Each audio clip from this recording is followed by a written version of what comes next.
Since Hurricane Harvey slammed in parts of the Gulf Coast, our Susan Hendricks traveled to an elementary school in Houston that has had model help since then, rebuilding after the storm.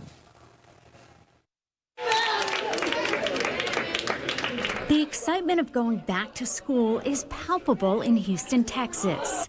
But this time a year ago, a completely different emotion. We finally got into the school to be able to see the damage and the destruction that had been done. There was standing water. There was standing water in here for 3 or 4 days. And so by the time we were able to get in, we had black mold. We didn't know whether that was toxic. Nothing that could be salvaged. Help came from an unexpected person, a supermodel with a survival story of her own. Petra knows what it's like to live through a devastating disaster. She survived the 2004 tsunami. 240,000 people died, including her fiancé. Petra held onto a palm tree with a broken pelvis for 8 hours. Water was really acting as a concrete and destroying everything, cars, buildings, everything. And you heard kids crying out? Kids crying out for help, and after half an hour not hearing them anymore, and lots of suffering. Out of that unimaginable trauma, Petra found her life mission to help families recover after a natural disaster. Her foundation, All Hands and Hearts, focuses on rebuilding schools, which provides so much, including emotional support to those who need it the most. Schools are the place that kids come to. They come to our doorsteps when things go wrong. And they look to their teachers, they look to their principals to help.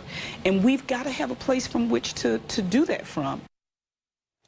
And Susan Hendricks joins us now live. So, Susan, what else is the All Hands, All Hearts program focusing on in Houston beyond this school? They really focus on the emotional support, Robin, as well. And they say for people there in Houston, it has meant so much when they see the volunteers, when they see people that they don't know helping to rebuild. And they have rebuilt so many homes. And just that Rhodes School where I was, the superintendent couldn't help but cry, saying Petra has done so much in All Hands and Hearts. They get donations from companies like Toomey, but the real key is the volunteers. And Petra said, Robin, you don't need any experience. You don't need to know how to build a house. Just show up and we'll teach you. And the littlest thing, just to be there to show the people that we are still thinking about you. Because the news cycle rotates and there's another storm, another disaster. But the volunteers remain.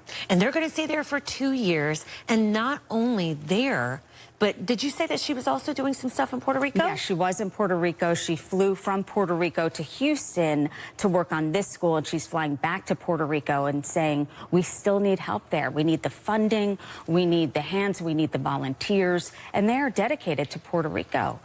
Some folks there say that they feel forgotten about. I bet. And All Hands and Hearts says, we do not forget about you. We will be there and stick around. And thank you for reminding us, too, that so many people still need help in both of those areas, among others, after last year's horrible hurricane season. It was like a 1-2 punch, I think 3. Robin, thank you. Thank you. Good to see you.